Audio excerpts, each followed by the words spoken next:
Buenas tardes, mis hermanos. Bueno, pues vamos a continuar con nuestra serie en la Palabra de Dios, por lo que le invito a abrir su Biblia, si me acompaña a Filipenses, por favor, capítulo 2.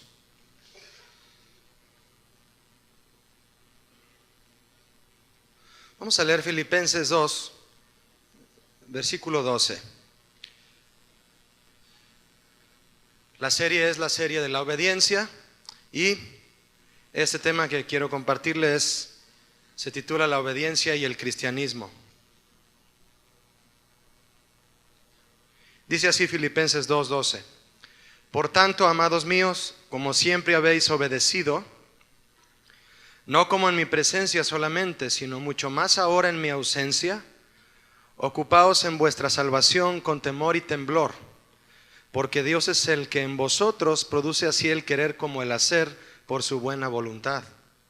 Haced todo sin murmuraciones y contiendas, para que seáis irreprensibles y sencillos, hijos de Dios sin mancha, en medio de una generación maligna y perversa, en medio de la cual resplandecéis como luminares en el mundo. La obediencia y el cristianismo, ¿qué tienen en común? Vamos a verlo al paso de este tema. Existen muchas religiones en el mundo, ¿cierto? Sectas. La palabra secta significa separación por desacuerdo.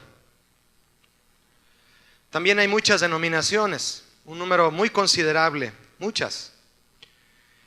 En cada uno de estos grupos un fundador, una deidad a quien rendir adoración, y un sinnúmero de feligreses en busca de un ideal espiritual y en la espera de recibir lo que se les ha prometido según su credo.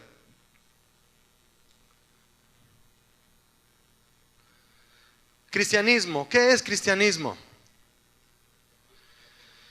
Si partimos de alguna definición hecha por historiadores, pues va a haber muchas variantes, mis hermanos, en cuanto a la definición de cristianismo. Yo quiero compartirle una. Es de una enciclopedia española y dice lo siguiente de lo que es cristianismo.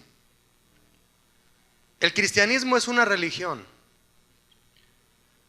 abrahámica, monoteísta, basada en la vida y enseñanzas atribuidas a Jesús de Nazaret,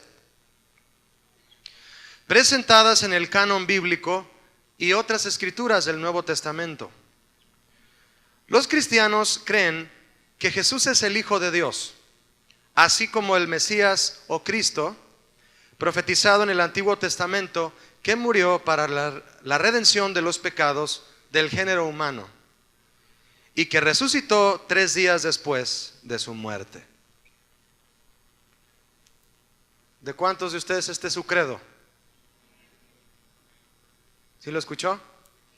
Este es el credo perfecto del cristianismo. Cuando yo estaba leyendo esta definición enciclopédica, mis hermanos, yo me pregunté algo. Quisiera planteárselo a usted. ¿Cómo habrá encontrado el historiador la manera de definir cristianismo tal como se lo he leído? Definición que es, por cierto, certera. ¿Cómo habrá encontrado, le repito, el historiador la manera de definirlo así? Por ejemplo, para responder, ¿cómo encuentra la manera de explicar una persona que estudia los animales, por ejemplo, cómo encuentra la manera de explicar a un león o a un águila? ¿Cómo lo hace? Con el comportamiento del animal, ¿no es así? En sus líneas, este historiador afirma: los cristianos creen. Y no lo dice la Biblia, lo dice el historiador en su definición enciclopédica de lo que es cristianismo. Él dice: los cristianos creen, y continúa hablando lo que ya le leí. Mis hermanos, la respuesta es sencilla. ¿En base a qué encontró el historiador la definición de lo que es cristianismo? La definición la encontró a partir del comportamiento y del testimonio de los cristianos a través de la historia. ¿Cuántos están de acuerdo con eso?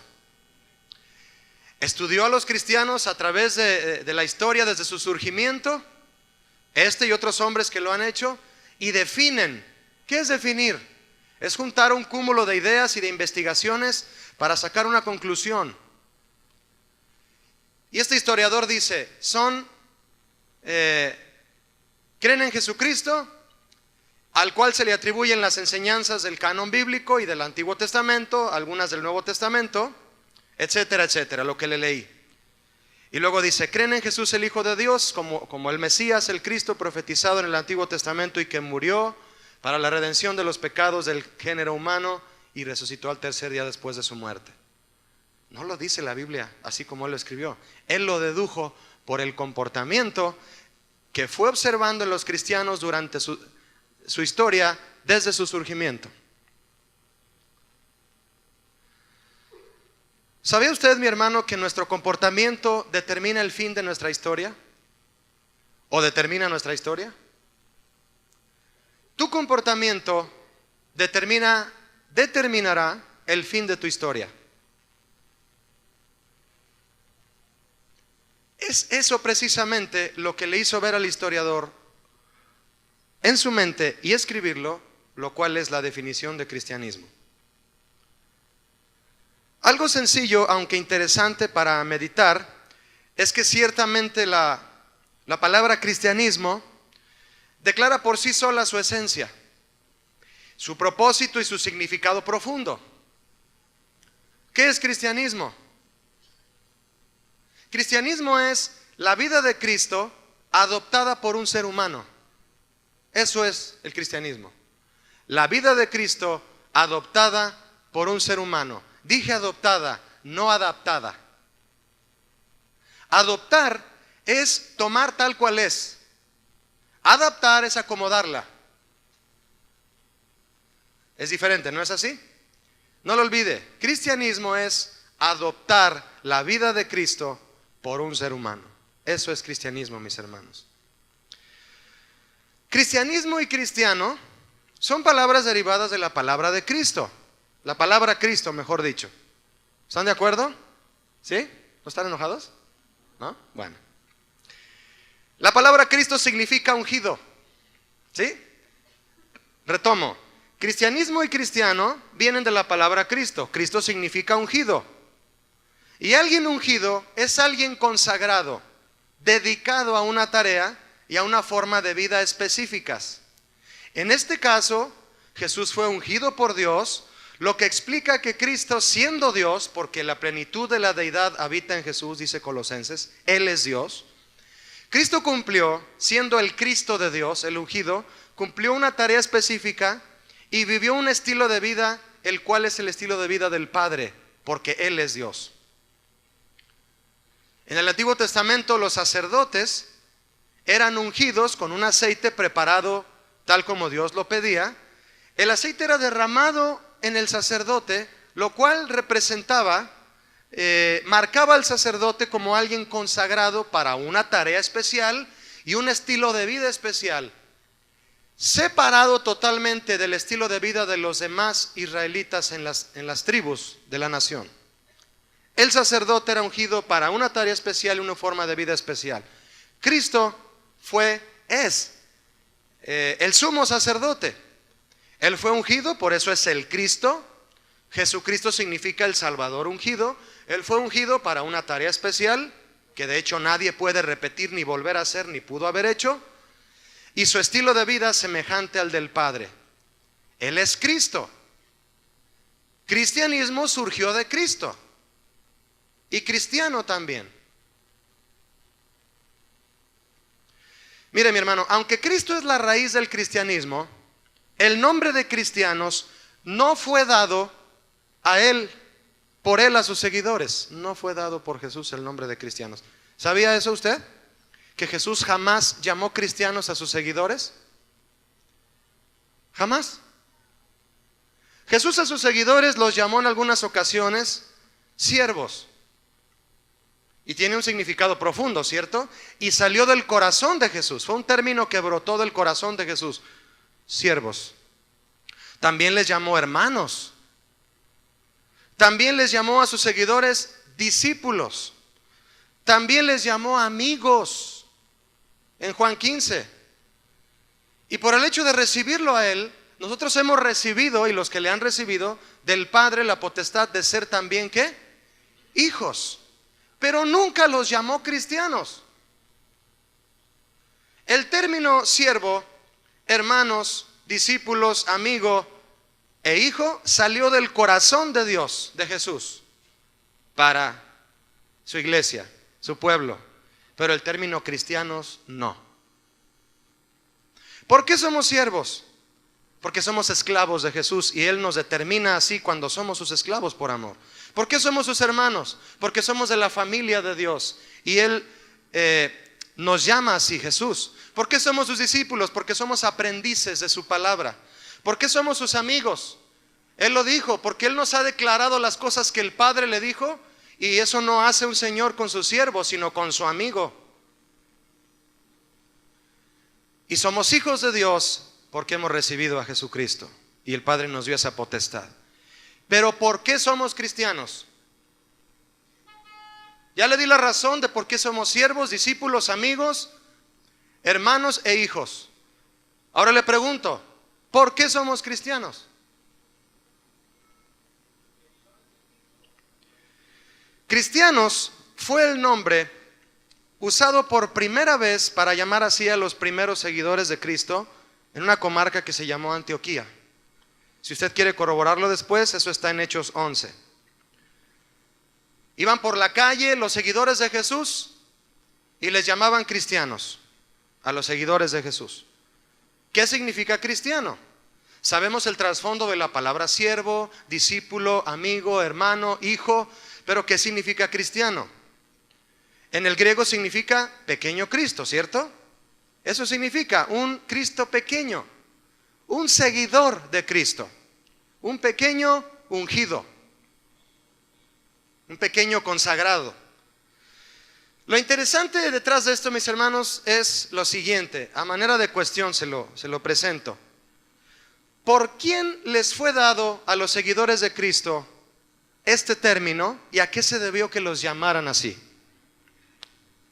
¿Por quién y por qué les llamaron cristianos? Les fue dado por la gente que los observaba. Así de sencillo, mis hermanos. Los cristianos fueron llamados cristianos, siendo seguidores de Cristo, por la gente que los observaba. Los observaba cómo hablaban, los observaba cómo se comportaban, los observaban lo que hacían y decidieron, vamos a decirles cristitos. Porque lo que hacía aquel de Nazaret, hacen lo mismo. Hacen exactamente lo mismo. Vamos a decirles cristitos. Déjeme decirle, hermano, que llamarles así no fue solamente porque lo profesaban. Obviamente los veían sus acciones apegadas literal y prácticamente a lo enseñado por Cristo, y esa fue la razón, que al oírlos, pero también al verlos actuar así, la gente decidió llamarles pequeños Cristos. ¿Ha escuchado una madre de familia que cuando nace el hijo varón le dice a su papá, a su esposo, después ella le dice, míralo, es igualito a ti, viejo? ¿Ha oído eso? Mira nomás, se ríe igual que tú. Y luego llega la mamá de las suegras, no, pues más todavía, es igualito al papá, ¿verdad? Eso pasa muy seguido. Y luego la mamá continúa insistiendo y dice, es que no, hay que ponerle como tú, Don Ramón y Ramoncito, ¿verdad? O lo que sea, el nombre que sea. Y luego va creciendo el niño, camina igual que el papá, ¿verdad? Y la mamá insiste, entonces, ¿qué es igualito a ti? Se ríe igualito a ti. Ramón, Ramoncito. ¿Por qué es idéntico al papá?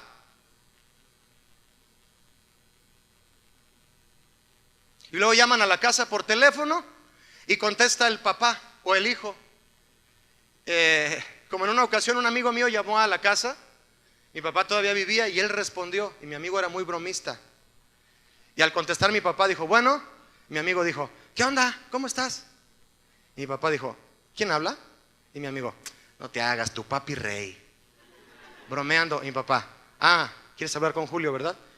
Sí, ¿quién habla? Mi amigo, soy su papá. Ay, hermano, discúlpeme, ya ve las bromas. Sí, ahorita te lo paso. Mi papá pues, también era bromista, ¿cómo no? Hace lo mismo que el papá, le llamaron igual que el papá. Esa es la conclusión, de que como se parece y es igualito, le pusieron el mismo nombre. Es importante aclarar, mis hermanos, que el término cristianos, según comentarios bíblicos fidedignos, en este caso le comparto el que yo vi, usted puede ver la Biblia del Diario Vivir o la Biblia Plenitud, y concuerdan en esto, que el término cristianos, según estos comentarios bíblicos, era una denominación, un nombre simple, es decir, vago, algo que se les ocurrió a la gente, y probablemente burlón el término, una denominación burlona, dada a los antiguos seguidores de Cristo. Esto significa que se burlaban de los seguidores de Cristo porque hacían lo mismo que Cristo, porque su apego a Él era total, su obediencia y su apego a la doctrina de Jesús. Se burlaban diciéndoles, cristitos, mira, ahí van los cristitos. Esa es la razón de esa palabra, una burla. ¿Cuántos creen que era una bendita burla?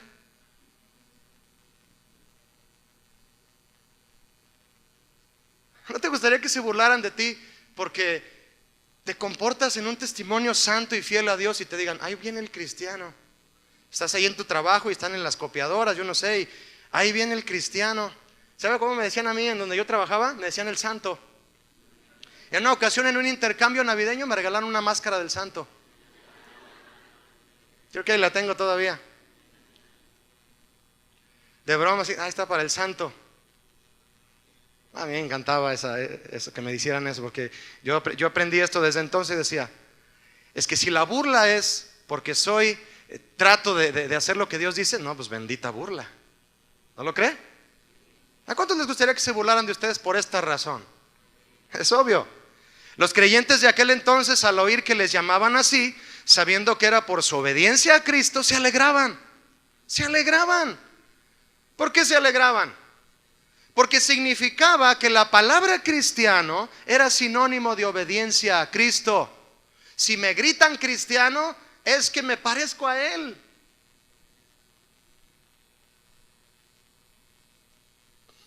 Qué responsabilidad, ¿no? Obediencia y cristianismo, ¿qué relación tienen entonces, mis hermanos? Simple y poderosamente, cristianismo es obediencia a Cristo, ¿no? En resumen, todas las definiciones que usted pueda encontrar de la palabra cristianismo o de lo que es cristianismo, tienen que respetar, mi hermano, este principio en resumen, que cristianismo es obedecer a Cristo, ya que de otro modo sería una falsa definición. Existen muchos grupos religiosos que profesan y otros que mencionan a Cristo, pero no tienen la vida de Cristo como el ideal a seguir.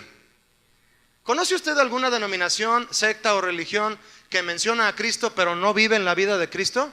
Sí, hay muchas, muchísimas. Nada más, algunas de ellas, nada más lo tienen ahí clavado, pero no lo adoran a Él, ni lo persiguen a Él, no siguen sus pisadas ni toman su cruz. En otras, hay otras, por ejemplo, que aún en la Biblia han tergiversado el hecho de que Jesús es el Hijo de Dios. Y donde dice que Él es el Verbo, ahí en Juan capítulo 1, ya no dice en la Biblia de ellos que Jesús es el Verbo. Es otro profeta, es otro hombre que sirvió a Dios. Mencionan a Cristo, pero la vida de Cristo no es su ideal a seguir. Y no es necesario mencionar más, porque cada quien, mis hermanos, cada uno de nosotros debe de cuidar en dónde se involucra. Tú y yo debemos de cuidar en dónde estamos involucrados. Lo que leíste conmigo, Pablo a los Filipenses en el 2:12, nota lo que dice otra vez. En el 2:12 les dice al final, procuren ocuparse. ¿Ocuparse en qué? En su salvación con temor y temblor. Es decir, échenle ganas a eso, que ahí esté todo su esfuerzo, que todo su temor esté ubicado en si están con Cristo o no. Porque muchos tienen temor por otras cosas. En lo que debemos tener temor en realidad, mis hermanos, es en si estamos con Cristo y vamos detrás de Él o no. Precisamente, si ustedes me permitieran preguntarles ahora, mis hermanos, preguntarle a usted, a ti, como me permita dirigirme a usted. Si yo le pregunto a usted, ¿qué es cristianismo para usted? ¿Cuál sería su respuesta corta y contundente que usted podría ofrecer? ¿Qué es cristianismo? ¿Qué es? Tal vez a usted, si llega alguien de su trabajo y le dice, oye, tú no eres ¿a qué religión eres? Tú dices, bueno, como sabes a qué se debe la pregunta, dices, bueno, pues yo voy a una iglesia cristiana, soy cristiano. Ah, eres cristiano. Ah, oye, ¿y qué es cristianismo? ¿Qué responderías? Le dirías, dame tu email y mañana te mando un correo. Porque no, necesito investigarlo. Mañana lo voy a poner en el muro del Face. Ahí, chécalo. No, tienes que responder en ese instante. ¿Cuántos creen que debemos responder en ese instante? ¿Saben qué? ¿Sabe de qué, mi hermano, va a depender su respuesta? ¿De lo que para usted es cristianismo? Su propia respuesta, la de usted. Su respuesta, si usted quiere que ésta impacte a los demás espiritualmente, tendrá que ser expresada en base al testimonio de su propia relación con Cristo y su doctrina. Usted por su relación personal con Cristo, usted debe definir qué es cristianismo.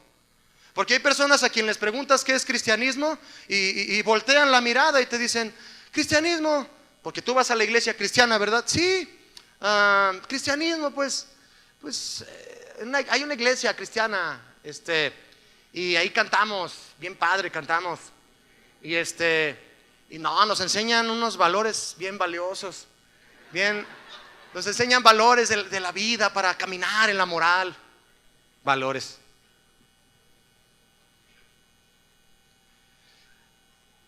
¿Qué puede decir usted de esa persona, de lo que cree esa persona que es cristianismo? No tiene ni idea. De esa manera, mis hermanos, al declarar así cristianismo, lo que usted pueda decir, ¿va a impactar a la gente o los va a dejar con una mayor duda? Y simplemente va a demostrar usted con lo que responda si tiene convicción de que es cristianismo o solamente una vaga idea de lo que usted cree que es o lo que a usted le simpatiza de la iglesia. Usted viene a la iglesia porque le simpatiza, le gusta. Se burlaban entonces de los seguidores de Cristo porque los veían seguir a Cristo. Esa es la razón. Si la gente a su alrededor de usted, no la de aquí, la de su trabajo, la de la escuela, donde usted se desenvuelve en la semana, mayoría de gente que no es cristiana. Porque déjeme recordarle que en Antioquía los que apodaron así a los seguidores de Cristo eran los no cristianos, porque era una burla. ¿Se acuerda que era una burla? En ese sentido fue por los no cristianos que fue puesto este sobrenombre. Si donde usted está rodeado de personas no cristianas, si esas personas le tendrían que poner a usted un sobrenombre por lo que usted hace y cómo se comporta, ¿cómo cree usted que sería justo que lo llamaran a usted? Por favor, piénselo, es en serio. ¿Cómo cree usted que sea justo que lo llamen a usted por cómo usted se comporta? ¿Cristiano? ¿Cristo pequeño? ¿Eres un cristito? Irónicamente hoy, en muchos sectores de la iglesia cristiana, debido al desapego y desobediencia de algunos, no de todos, que solo pregonan ser cristianos, el título de cristiano se ha vuelto tristemente sinónimo de hipocresía.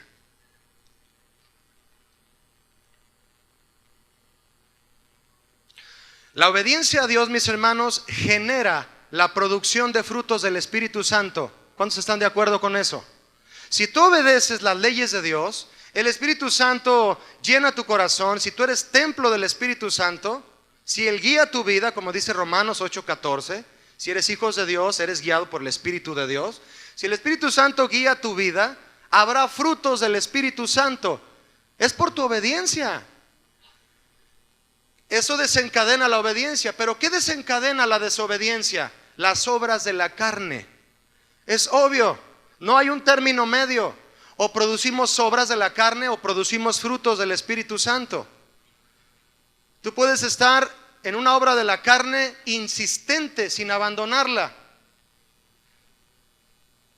O puedes estar insistente en producir por la gracia del Espíritu Santo lo que Dios demanda de nosotros: amor, gozo, paz, paciencia, benignidad, bondad, fe, templanza, mansedumbre, dominio propio.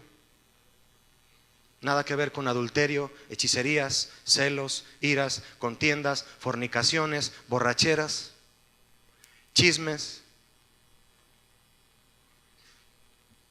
Son extremadamente distantes una de otra, ¿verdad? Fíjese, mi hermano, el Espíritu Santo, por nuestra obediencia, produce los frutos del Espíritu en nosotros. Nuestra desobediencia puede producir obras de la carne. Ambos, tanto los frutos como las obras de la carne, son vistos por Dios y por los demás en nosotros. ¿Cuántos están de acuerdo en que los frutos se ven? ¿Se nota cuando alguien anda en el Espíritu? No que sea espiritualoide, que ande en el Espíritu, que viva la vida en el Espíritu, como dice Romanos 8. Andad en el Espíritu y no satisfacer los deseos de la carne. ¿Se nota cuando alguien anda en la carne? Sí, y no voltea a ver a nadie. Véase usted mismo. Entonces sí se nota porque otros lo han notado. Sí, Dios lo ve, también los demás. Esa gente que notó, que vio el comportamiento de los seguidores de Cristo, decidieron decirles pequeños Cristos. Mis hermanos, y por lo que Dios y los demás a tu alrededor ven en tu vida, ¿crees que es justo que nos llamen cristianos? ¿Es justo que te llamen cristiano? Bueno, hay que pensarlo. Tú puedes decir en una sencillez de corazón, bueno, no soy realmente digno de portar ese nombre, pero por la sangre de Jesús yo quiero llevarlo. ¿Cuántos quieren llevarlo? Llevar el título. Y no vayas a hacerle como aquellos profesionistas que van y compran el título y lo tienen clavado en la pared, pero no saben nada de la profesión. El título de cristianos, mi hermano, no se vende en ningún lado. No lo puedes conseguir falsificado. Es Dios quien lo otorga. Y el testimonio que la gente ve también. Ya desde aquel tiempo de aquellos fieles seguidores de Cristo y su doctrina, hasta este tiempo en el que muchos dicen ser seguidores también de Jesús, el título de cristiano sobre cada creyente va a permanecer, mi hermano, o se va a desvanecer en función de la determinación que cada uno tome o no de obedecer a Dios. ¿Te has adjudicado el título de cristiano? Déjame decirte que va a permanecer o se va a desvanecer dependiendo de tu obediencia a la sana doctrina. ¿Cuántos están de acuerdo con eso? Es obvio, mis hermanos. Vaya conmigo, si es tan amable, a Filipenses 2:15. Dice así: para que seáis, ¿cómo? Irreprensibles. ¿Qué es irreprensible? ¿Quién me ayuda? Bueno, sencillo. Le quitas la I y es alguien que no necesita ser reprendido, que es hallado fiel, que es hallado constante, perseverante, y no hay nada que decir de él. ¿Se acuerdan de Jesucristo cuando lo arrestaron? Todos los sacerdotes y los fariseos que lo arrestaron querían encontrar algo para echarle la culpa. ¿Qué encontraron? Dicen los evangelios que no hallaban nada. ¿Y cómo estaba Jesús? ¿Cómo se defiende el verdadero cristiano? Con lo que ha mostrado en su vida a través de su caminar. No en el momento gritando y diciendo: ¿a mí por qué hablan de mí? Y me refiero a que hablen de ti los no cristianos. Porque se supone que los cristianos no debemos hablar de nadie. Y a Jesús no le encontraron nada de qué acusarle. Es más, tuvieron que sobornar a muchos hombres para que dijeran en el juicio que él echaba a los demonios por Belcebú. Y cosas como esas y tonterías como esas, pero no podían culparlo de nada. Nada. Eso es ser irreprensible. Y luego dice el apóstol Pablo, y sencillos, es decir, humildes, mi hermano. Lo contrario, orgullosos. Hijos de Dios sin mancha en medio de una generación maligna y perversa, que nada más te está observando a ver cómo te califica. Eso hace la generación maligna y perversa, en medio de la cual resplandecéis como ¿qué? Luminares en el mundo. La vida cristiana no es para andar pregonándola, mi hermano, es para brillar. Es como esas lámparas que están aquí. No hablan, pero ¿cómo dan luz? Entonces, Julio, ¿cómo van a hablar? Es una parábola, hermano. No hablan, pero ¿cómo dan luz? Luminares en el mundo. Mi hermano, quiero decirle algo que es triste, pero es real. Y en base a esto vamos a tomar una reflexión, le invito a hacerlo. Algo triste, pero real que ocurre a personas, sobre todo a personas recién llegadas a la vida cristiana. Los que apenas comienzan a estudiar la Biblia, empiezan en el conocimiento de la palabra, los neófitos, ¿cierto? Están los principiantes, los novatos. Porque el camino de la vida cristiana inicia, pero hay que estudiar la Biblia, hay que descubrir los factores importantes del cristianismo y vivirlos.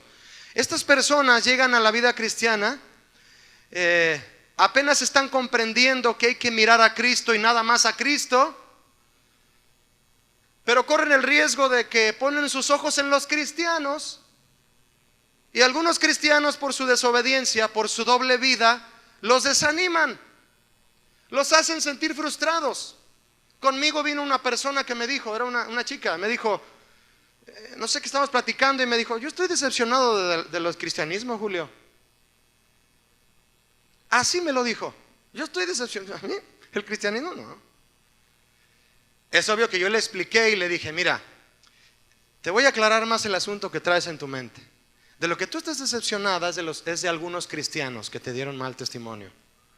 Porque si tú enfocas tu vida, tus ojos en Cristo, el autor del cristianismo, y en lo que es el cristianismo declarado aquí, tú jamás te vas a decepcionar. Jamás. ¿Quién de aquí está decepcionado de Cristo? ¿Cómo? ¿Del cristianismo? Tampoco. No le voy a preguntar si usted está decepcionado de algún cristiano, hermano, porque eso no nos compete a los cristianos. ¿Se entiende por qué o no? Porque no estamos llamados a juzgar a nadie en ese sentido, sino a poner, como le dijo Pablo a los colosenses, si pues habéis resucitado con Cristo, poned la mira ¿en dónde? ¿En los cristianos? En las cosas de arriba, poned la mira en Cristo. Poned la mira en las cosas de arriba donde está Cristo sentado a la diestra. Hay que mirarlo a Él, mis hermanos. Y ciertamente muchos débiles en la fe han abandonado el cristianismo por causa del comportamiento de algunos cristianos. Sí, es por eso que debemos estar conscientes y enseñar a todos siempre, a los que nos rodean. Cuando tú discipules a alguien del cristianismo, tienes que exhortarle continuamente que el verdadero cristianismo es por Cristo, no por los cristianos. Los cristianos somos cabezas duras, que estamos en el camino de dale y dale, Señor, y síguele dando a esta cabecita de mármol, y síguele dando. Entonces tú dime, y dale, Señor. Esos somos los cristianos. Y tienes que enfocarlos a cualquier persona que tú discipulas en la vida cristiana, que ponga sus ojos en Cristo. El cristianismo es gracias a Cristo, mi hermano. Es gracias a Él. Y hay que mirarlo a Él y no a los cristianos. En el sentido, obviamente, en el de ver el ejemplo máximo, ¿me explico? No estoy diciendo que no voltees a ver a tus hermanos ni te preocupes por sus necesidades, ¿verdad que no estoy dando a entender eso? No, estoy dando a entender, hermano, en cuanto al ideal que debemos perseguir. Ese ideal no está en la gente, está en Cristo. ¿Cuántos dicen amén a eso? El hecho de llamarnos cristianos no significa que ya somos idénticos a Él. ¿Verdad que no? Todavía no. Vamos camino a la estatura ¿de quién? Del varón perfecto, pero vamos caminando. ¿Cuántos van caminando? Ahí la llevamos, ahí la llevamos. Peregrinos somos. Ahí vamos. Pero ser cristianos, hermano, no significa que somos todavía idénticos a Él. Estamos en ese proceso. Nos llamamos cristianos porque le seguimos a Él, porque le obedecemos a Él, cometiendo aún errores. Sí, pero jamás tomando tampoco eso como pretexto para fallar deliberadamente, ¿cierto? Es que sí, somos cristianos, pero son unos errorzotes. Y no, es que pues, sí, en la vida cristiana tiene errores. No tomes eso como pretexto. No. Ser cristiano no significa que tú digas, pues es que trato de seguir a Cristo, pero cometo un montón de errores y te tomas de ahí, te aferras a eso. No, ser cristiano es seguir a Cristo. Y si te caes, Él te espera, te da la mano y síguele detrás de Él. ¿Cuántos dicen amén a eso? Te quedes ahí sentado, no te quedes ahí tirado, mejor dicho. Mis hermanos, Dios no necesita que lo defiendan, ¿verdad que no? No, y aunque Él no necesita que lo defiendan, por todas las ocasiones en que el cristianismo ha quedado en ridículo por causa de algunos cristianos que lo han convertido en cristiandad, si vamos a ponernos el título de cristianos, debemos obedecer entonces el mandato de ser irreprensibles, sencillos, hijos de Dios sin mancha, y en medio de una generación maligna y perversa, en medio de la cual también debemos resplandecer como luminares en el mundo. Debemos, su Biblia y la mía dice, debemos resplandecer. Debemos, un deber requiere obediencia. Y hay otro mandamiento que hay que obedecer para ser luminares del mundo y en la iglesia.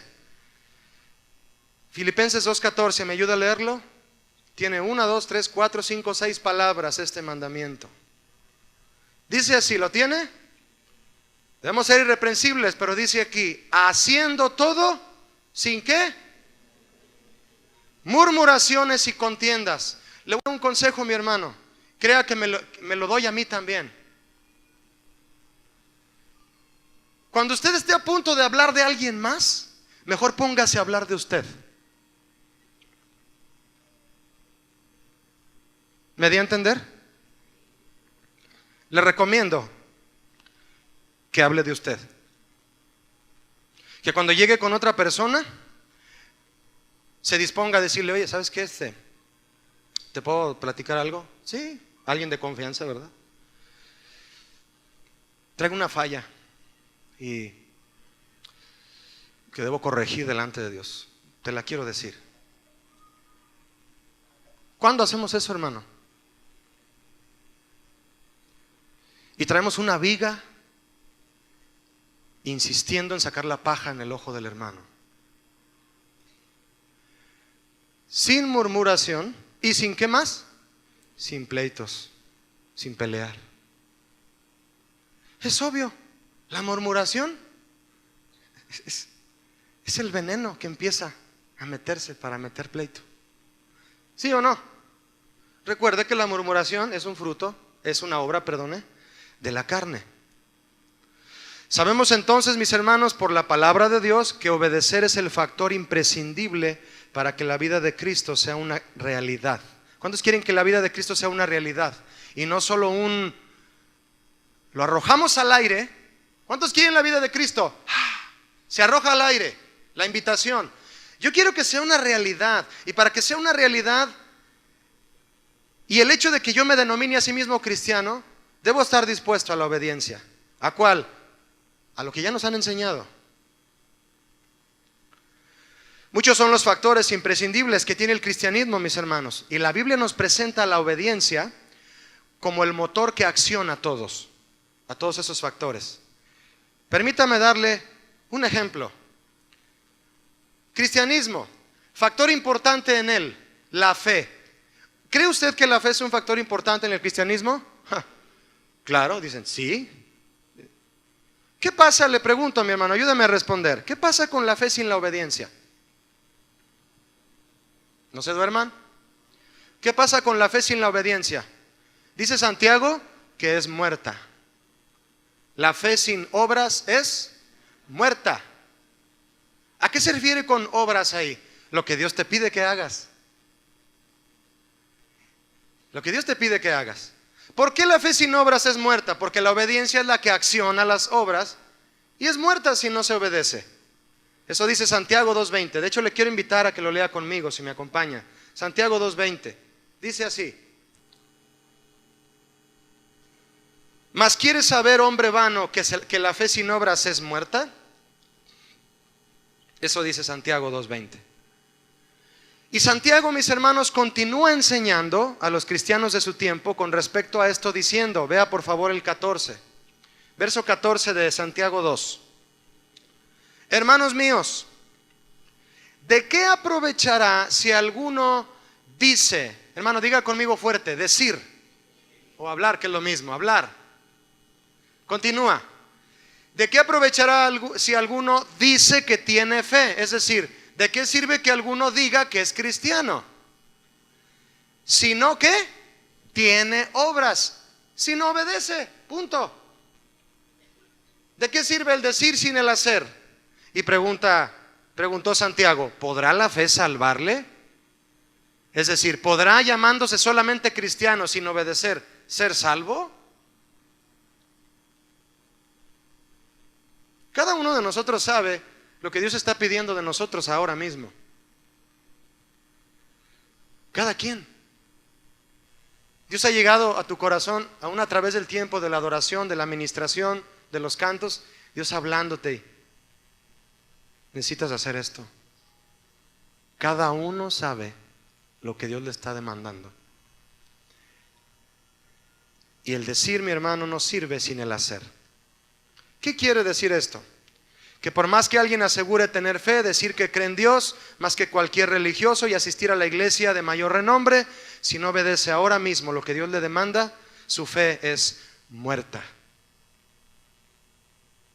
Mis hermanos, el cristianismo muere en cada uno de nosotros cuando no hay obediencia.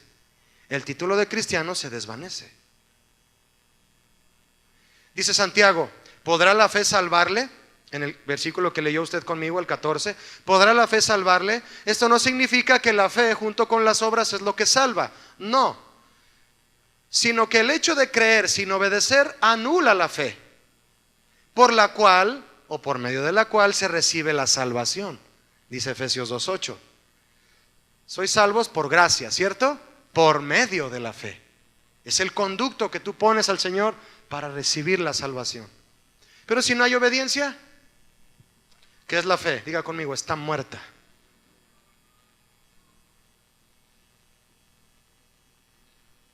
Y Santiago continúa con aquellos que presumían fe sin mostrar ni una obra de obediencia a Dios. Y les dijo lo siguiente, véalo conmigo, es el versículo 19 del capítulo 2 de Santiago. Dice así, ¿tú crees que Dios es uno? ¿Cuántos creen que Dios es uno aquí? ¿Todos? ¿Qué significa eso? Tú crees en Dios, que existe y que Él es un solo Dios. Oh Israel, el Señor tu Dios, el Señor uno es. ¿Tú crees que Dios es uno? Sí. Y les dice Santiago, bien haces. ¿Qué significa bien haces? Qué bueno. Felicidades. ¿Que crees en Dios? Qué bueno. Pero te quiero decir algo, dice Santiago. Ya ve cómo era Santiago, ¿verdad? ¿Han leído la carta a Santiago completa? ¿Han leído lo que dice de la lengua? Lean a Santiago para que vean. Por eso explica aquí esto él y dice, qué bueno que crees en Dios, pero fíjate que también los demonios creen. Es más, y tiemblan. Hay humanos que creen en Dios y no tiemblan. Los demonios tiemblan y creen en Dios. Un valor agregado a su actitud demoníaca. ¿Verdad? Creen y tiemblan. ¿Qué significa esto? Los demonios creen en Dios, pero no se preocupan por obedecerlo en absoluto. De hecho, mira hermano, los demonios tienen más seguridad de la existencia de Dios que muchos seres humanos. ¿Sí me di a entender con eso? Pero por eso no van a salvarse de lo que les espera tampoco. Del lago de fuego. Por cierto, hermano, ¿cuál cree usted que es la característica principal de los demonios? ¿No es la rebelión acaso? ¿Verdad que sí es la rebelión? Total rebelión a la ley de Dios. Por eso fueron expulsados de la presencia de Dios. La rebelión es lo opuesto a la obediencia. Ahora, note algo, hermano. No sé si usted ya lo notó al leer a leer la tendencia de Santiago al decir, ¿tú crees en Dios? Bien haces. También los demonios creen y tiemblan. ¿Sabe qué es eso? La Biblia a través de Santiago, mi hermano, está poniendo a la par la creencia que tiene un demonio de Dios con la de un creyente sin obras.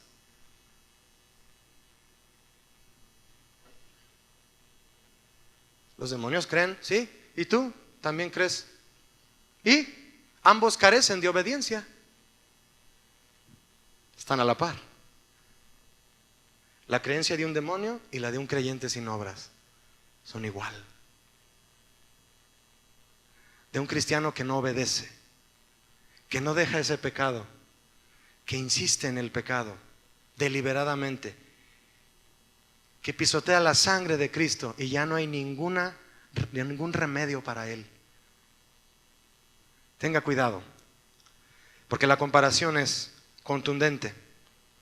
La fe entonces, mis hermanos, siendo un factor imprescindible en el cristianismo, termina muriendo cuando no es sustentada por la obediencia. Y aquellos que intentan ejercer fe sin preocuparse por hacer las obras que Dios demanda de ellos, la Biblia no los llama cristianos. ¿Vio cómo los llama Santiago en el verso 20? Le dice, ¿más quieres saber? Le dijo cristiano.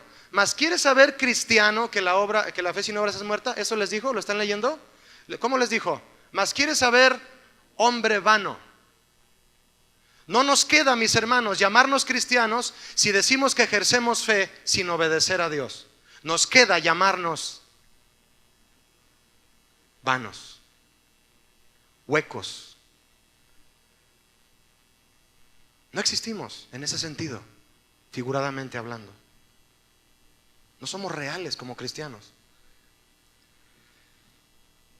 La oración, mis hermanos, es otro factor importante en la vida cristiana. ¿Cuántos dicen sí conmigo? ¿Es importante la oración en el cristianismo? Es el medio de comunicación con Dios. Le pregunto, ayúdeme, ¿qué es la oración sin la obediencia? ¿Están enojados? ¿No? Entonces ayúdeme, a ver. ¿Qué es la oración sin la obediencia? Nada. ¿Quiere que le muestre la Biblia? Si no los quiere encontrar, no los encuentra rápido, bueno, yo se lo leo. Proverbios 15:29. Jehová está lejos de los impíos. ¿Quiénes son los impíos? Los que no le obedecen. Pero él oye la oración de los justos. ¿Quiénes son los justos? Los que le obedecen. No, y hay uno más contundente. ¿Quiere verlo? Proverbios 28:9. ¿Listos? El que aparta su oído para no oír la ley. ¿Qué es eso? ¿Me ayuda antes de terminar? ¿Qué significa el que aparta su oído para no oír la ley? El que no obedece. ¿Qué termina el proverbio? Su oración también es abominable.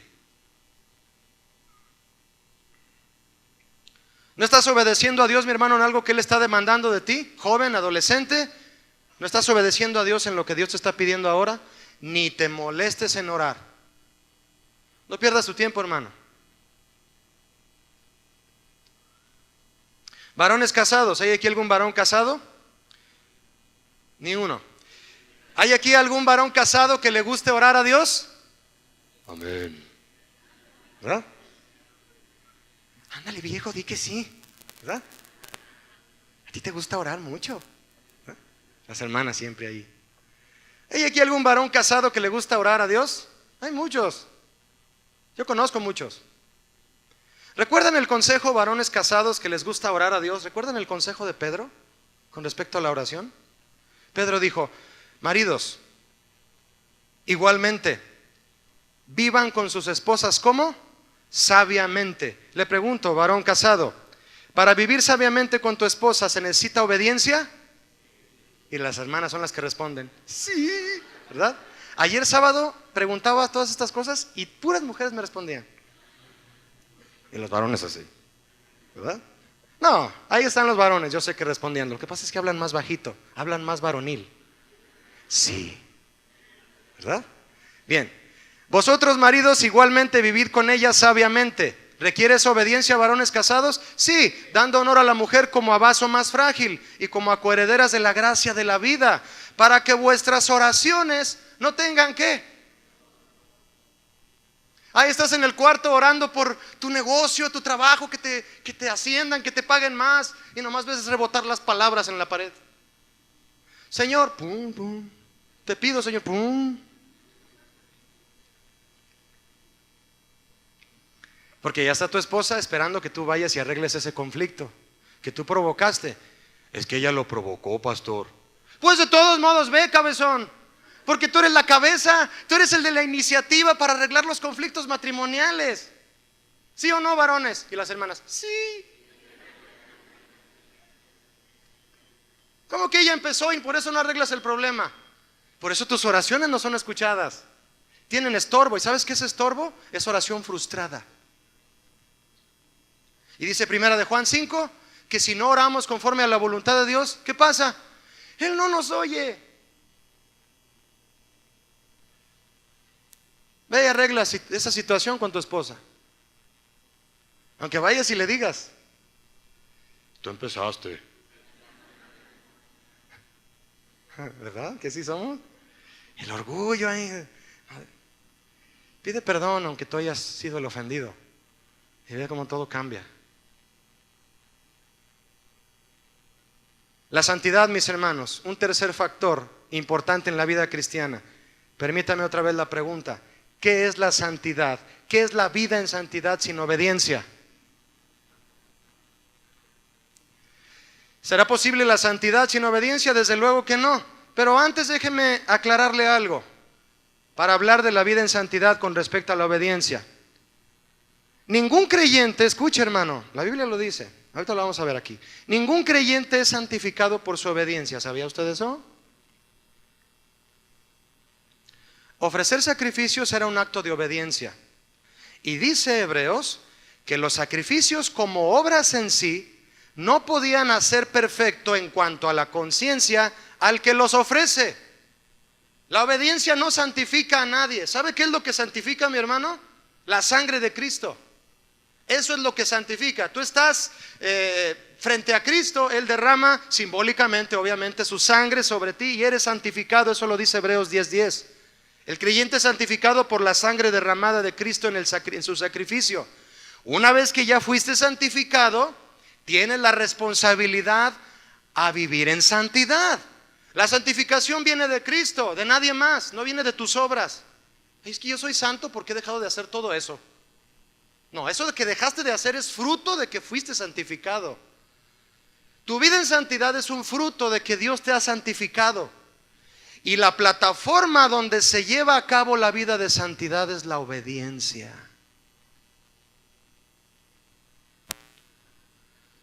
La plataforma indispensable. Así también lo escribió el apóstol Pedro. Él escribió, somos elegidos según la presciencia de Dios, es decir, el conocimiento previo de Dios, en santificación del Espíritu para obedecer. Para eso somos santificados, mi hermano, para obedecer. Somos santificados para vivir la vida cristiana, para recibir el título de cristiano, para que nos puedan decir abiertamente, pequeños Cristos. Para obedecer y ser rociados con la sangre de Cristo, dice el apóstol Pedro. Y sin santidad, dice Hebreos 12, ¿quién lo sabe? Nadie verá al Señor. ¿Qué es santidad? A manera de resumida por lo que hemos visto, mi hermano. Santidad es la obediencia solemne a los mandamientos de Dios. No desearás la mujer de tu prójimo. Obedecer ese mandamiento te hace permanecer en santidad, varón. ¿Varón? ¿Varón? ¿Sí? Te hace permanecer en santidad no desear la mujer de tu prójimo. ¿Y qué tuviste que hacer para no cometer agravio a ese mandamiento? Obedecer. Obedeciste solemnemente y estás guardado en la santidad de Dios. Hay muchos factores, mi hermano, en el cristianismo, en los cuales el motor es la obediencia. Le voy a decir un último, nada más en esta ocasión: la adoración. La adoración es otro factor imprescindible en la vida cristiana. ¿Qué es la adoración? Ayúdeme. ¿Qué es la adoración sin la obediencia? No es nada es. Es lo mismo que la fe, la santidad y la oración. sin obediencia, es nada.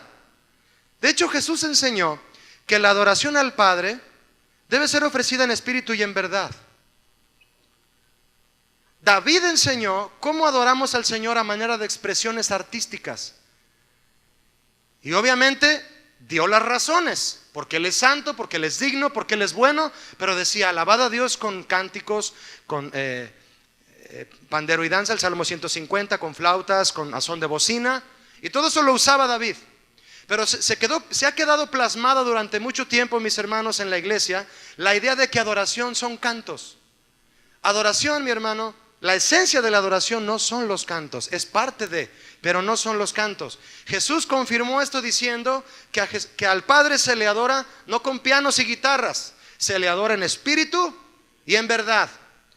Le pregunto, ¿se requiere de obediencia para adorar a Dios en espíritu y en verdad? Se requiere, y eso es debido a que adorar a Dios como Él lo pide exige que el adorador esté en armonía con la naturaleza de Dios. Es decir, que sea cristiano, que sea un Cristo pequeño, que sea seguidor de Cristo. Así va a poder adorar en el Espíritu. ¿Y por qué va a adorar en el Espíritu? Porque anda en el Espíritu y porque es guiado por el Espíritu, porque es cristiano. Por eso se ofrece adoración en el Espíritu. ¿Y cuál es la adoración en verdad? Es aquella que se ofrece al adorar sin fingir, con sinceridad, con formalidad, integridad y acorde al mandamiento bíblico. Y como le decía hace un momento, mis hermanos, muchos oyen la palabra adoración y piensan de inmediato en cantos. Cantar es tan solo una de las formas de expresión con la que le declaramos a nuestro Dios reconocimiento. ¿Cuántos reconocieron quién es Dios a través de los cantos? Los cantos mismos nos van guiando. ¿Por qué? Porque es la palabra de Dios. Y la palabra de Dios nos guía a reconocer a Dios. Y lo hacemos cantando. Y ahí estamos cantando. Pero déjeme decirle algo, hermano. Nadie, absolutamente nadie, puede demostrar a Dios obediencia solo por el hecho de cantar. Nadie va a llegar a verte cantar y va a decir, mira ese hermanito cómo canta, qué obediente es. No, ha de ser súper obediente por cómo canta. No, levanta las manos y llora. No, es bien obediente a Dios. Vive con su esposa sabiamente. ¿Solo por verlo cantar ya sabes si vive con su esposa sabiamente? Claro que no. Nadie puede demostrar obediencia a Dios solo cantando. Nada que ver, mis hermanos. Es más, a la hora de obedecer a Dios, hasta las ganas se le quitan de cantar. ¿Sí o no?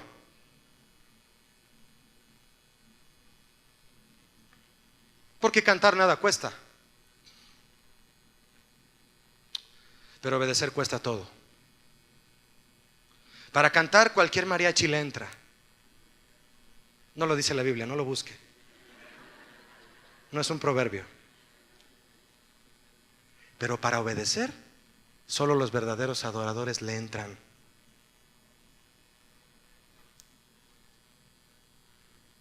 Abraham fue un verdadero adorador. Yo estaba leyendo Génesis 22, le invito a hacerlo en su casa. Ahorita no, se lo quiero decir de manera ágil. Está en Génesis 22, léalo, es una historia preciosa, conocida por todos, pero hay algo especial aquí. Abraham fue un verdadero adorador. ¿Por qué se lo afirmo? Cuando él llegó junto con su hijo Isaac y sus dos siervos al monte que Dios le indicó en la tierra de Moriah, él le dijo a sus siervos lo siguiente: espérenme aquí con el asno, y yo y el muchacho iremos hasta allí, allá al monte, y adoraremos. Cuando guste leerlo, está en su Biblia. Y adoraremos, y volveremos a ustedes. Fíjese que era el padre de la fe. Dijo volveremos, y se supone que iba a ir a sacrificar a su hijo, pero dijo volveremos. El caso es que dijo aquí adoraremos y volveremos. Vemos que Abraham iba a adorar a Dios, mi hermano. Eso dijo.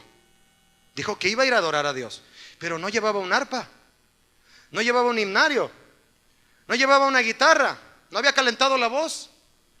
No llevaba un piano, llevaba leña, llevaba un cuchillo, llevaba una soga y llevaba a su hijo. Y llevaba un corazón dispuesto a hacer todo lo que Dios le dijera. Todo lo que Dios le dijera. Si iba a matar a su hijo, ¿qué cosa no podía hacer él por Dios? Eso llevaba para adorar a Dios. Llevaba, mis hermanos, un sacrificio. Ya despertaron.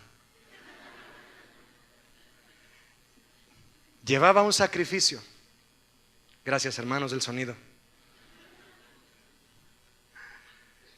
Por el hecho de que él llevaba un sacrificio a su hijo mismo, por eso dijo que iba a adorar. ¿Nota usted, mi hermano, cómo es que Abraham, debido a que estaba dispuesto a sacrificar todo por su Dios, a esa determinación de darle a Dios todo lo que le pide, Abraham le llamó a eso adoración? ¿A qué le llama usted adoración? ¿Cantar? No, hermano, no. Eso no es adorar a Dios en el sentido del trasfondo de la palabra adorar. Cuando Abraham dijo iremos allí y adoraremos, la palabra hebrea es chakha, que significa vamos a ir a postrarnos,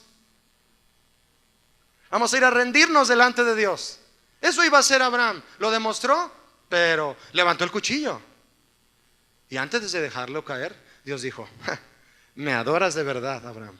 ¿Cuántos quieren adorar a Dios de verdad? ¿Sabe cómo se llega a eso, mi hermano? Obedeciendo. Si los cantos fueran obediencia, o si la adoración fuera solo cantar, ¿en qué lugar, mis hermanos, quedarían los mandamientos de Dios? Irónicamente, muchos que se resisten a obedecer a Dios, espero que tú no te estés resistiendo ahorita a hacer algo que Dios te está pidiendo ahorita. Muchos que se resisten a obedecer a Dios usan los cantos y el levantar las manos como una tapadera de su obediencia, de su desobediencia, discúlpeme, de su pecado, que no han querido confesar ni abandonar. Vienen con el pecado y vienen con las cosas que no han confesado a Dios, y dice el proverbio que el que oculta su pecado no prosperará, pero el que lo confiesa y qué, y se aparta de él, alcanzará misericordia. Vienes con todo eso, hermano, sácalo. Dile: Señor, necesito tu perdón, y después de que me perdones, dime qué debo hacer. Como Jonás. Ve a donde te dije. Yo no he cambiado de parecer. Ve y haz lo que te dije. Y tú obedeces, hermano. En ese momento estás comenzando a adorar a Dios. No cuando llegamos aquí a las 11 a entonar estos cantos. ¿Cuántos dicen amén a la palabra de Dios? La esencia de la verdadera adoración es la obediencia a sus mandamientos. Obedecer, mis hermanos, es pues el factor imprescindible para que el cristianismo, la vida de Cristo, sea una realidad en todo aquel que se denomina a sí mismo cristiano. No dejes que el título sea solo eso, hazlo una realidad. Escuche, mi hermano, la única forma de vida aceptada por Dios, el Padre, es la vida de Cristo. Y el Padre, en su plan perfecto de amor y salvación por su iglesia, fíjese lo que hizo el Padre. El Padre determinó y prometió enviar a su Hijo para salvarnos. ¿Cuántos saben que la Biblia está llena de promesas de que Cristo vendría? El Padre lo planeó, lo prometió y lo escribió. Pero ¿quién lo realizó?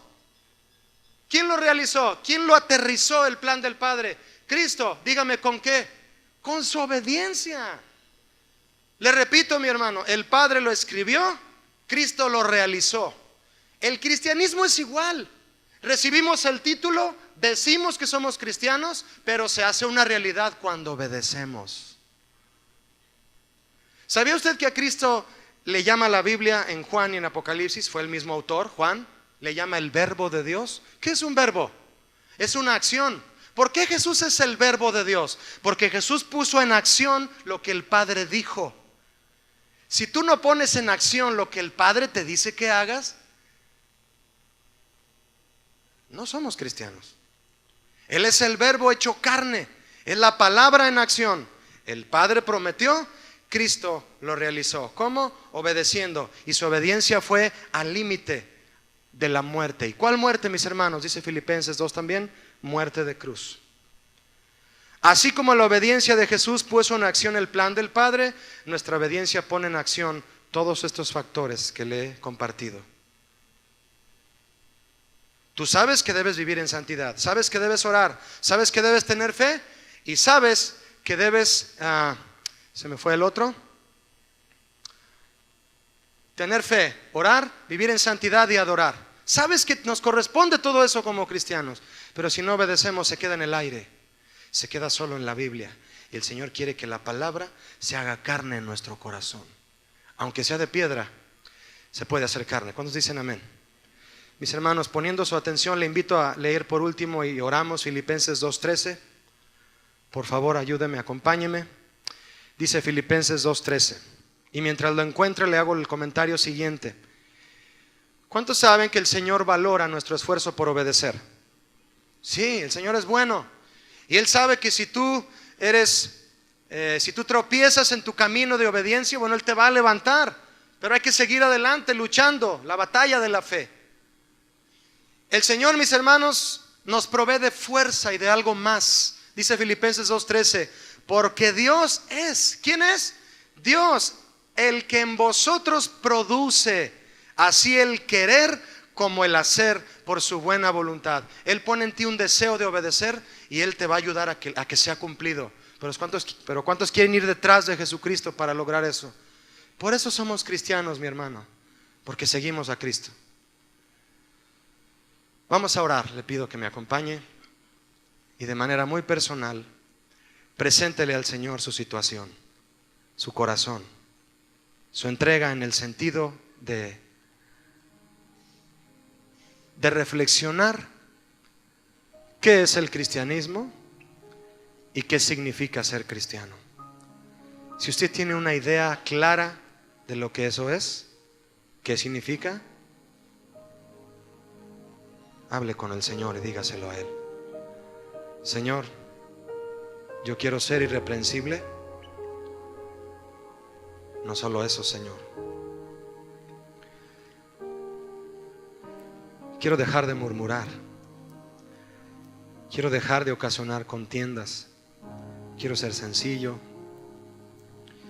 Quiero comportarme como tu hijo, Señor. Quiero que me llamen cristiano y no poner en ridículo el título. Ayúdame, Señor, a poner en alto no el cristianismo como una religión que el mundo ha determinado que es, sino como el estilo de vida de Cristo, el tuyo, Jesús, que es el cual es perfecto y el de mayor bendición, el estilo de vida más grande, más sublime, el estilo de vida eterno, el que va a permanecer. Ayúdame a ponerte en alto a ti, Jesús, no a la iglesia, no al ministerio. Ayúdame a ponerte en alto a ti, Señor, fundador del cristianismo. Tú me has llamado, Señor, tu siervo, tu hermano. Soy tu hijo, tu discípulo, tu amigo, en el sentido en que tú me veas interactuar contigo en una relación, Señor. Pero el título de cristiano lo quiero seguir recibiendo, Señor, obedeciéndote a ti. Gracias, Señor, por mostrarnos que el cristianismo es algo incomparable, porque es tu vida adoptada por cada uno de nosotros. Así queremos vivir, Señor, obedeciéndote, porque eso es el cristianismo, obediencia a ti. Amén. Muchas gracias, mis hermanos. Dios les bendiga. Que tengan buen día.